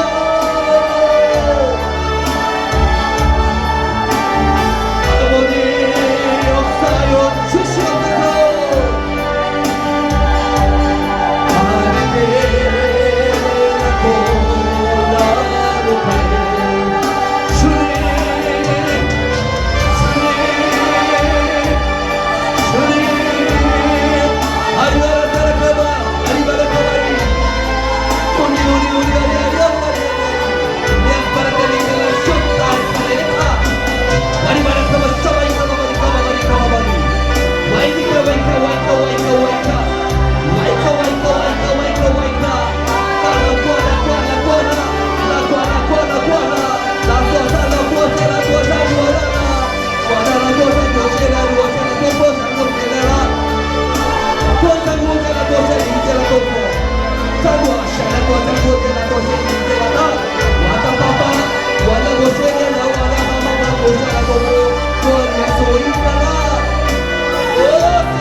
우리에게 주시기로 하신 모든 은사가 이 시간 열리기를 원합니다. 주님 하나님의 뜻에 따르다면 이 종의 기도를 들으시사 주시기로 확정되어 있고 정해져 있는 영혼들에게, 그런 사역자들에게 부어주시기로 하신 은사가 열리기를 소망해요. 하나님 위로부터 권능으로 임하시는 성령 임하여 주시옵소서. 강력하게 임하여 주시옵소서. 주님, 이 자리를 예배를 마치고 돌아가는 모든 발걸음 중심에 기쁨이 넘쳐나게 하여 주세요. 우리들 마음속에 기쁨이 넘쳐나게 하여 주세요.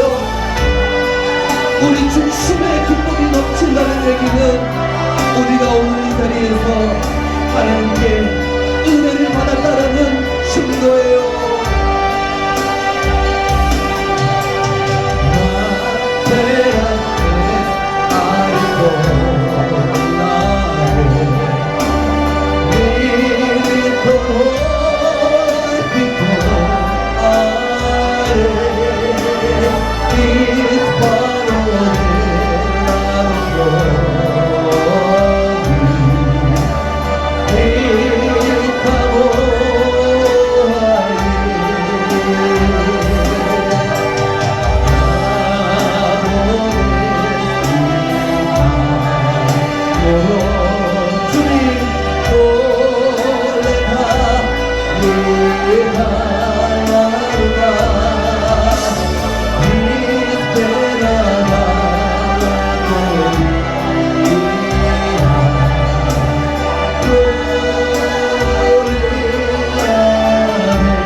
취하셔야 합니다. 믿음으로 취할 때에 내 안에서 성령의 가지가지 은사가 역사가 나타나신다는 거예요.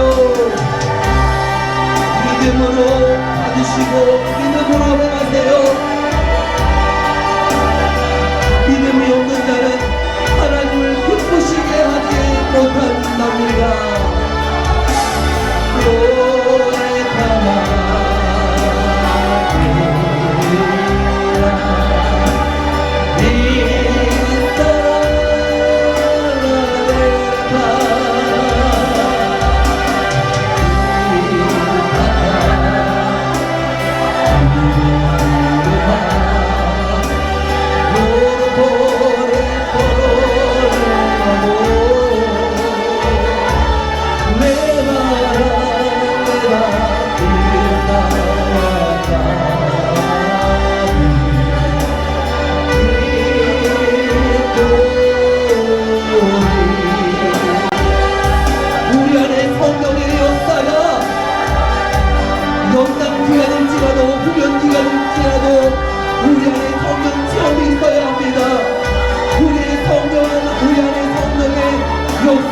은사가 나타나야 해요.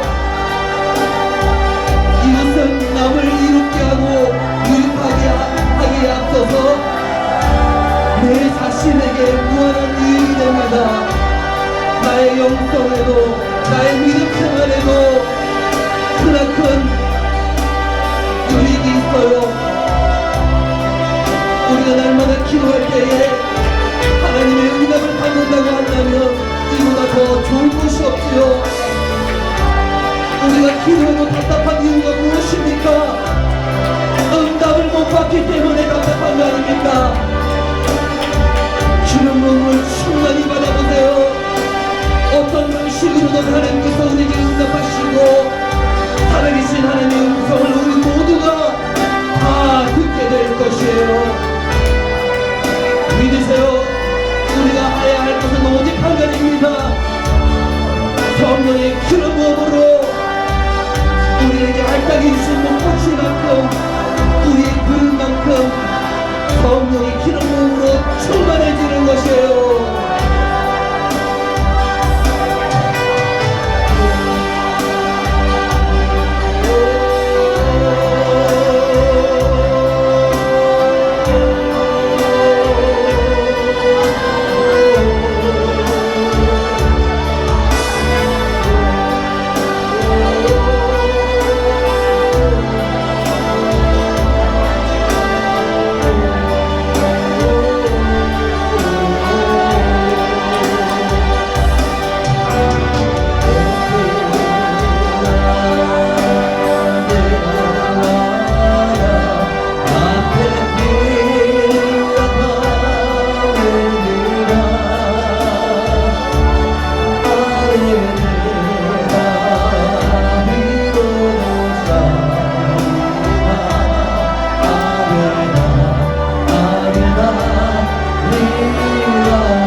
축복합니다. 하나님,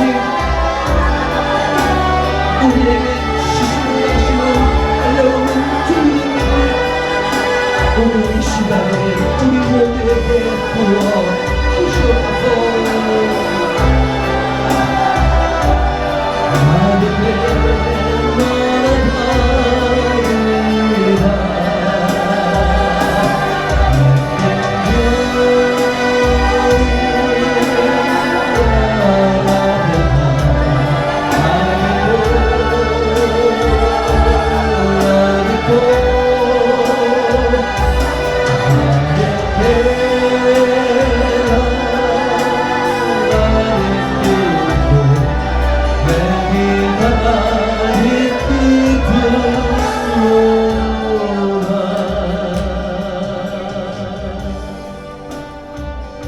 할렐루야. 찬양과 경배를 받으시기에 합당하신 우리 주 예수 그리스도 주님, 오늘도 춥고 비오는 가운데서도 하나님의 부르심에 순종한 우리 모든 성도님들에게 한량없이 기름 부어주시기를 주님의 이름으로 간절히 간구합니다.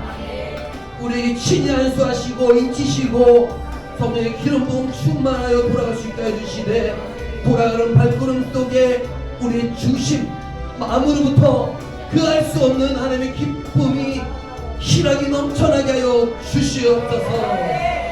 마음과 정성과 뜻을 다하여 드리는 오늘의 예배를 기쁘게 받아주시고 주님의 이름이 존귀와 영광을 받으셨기를 원합니다.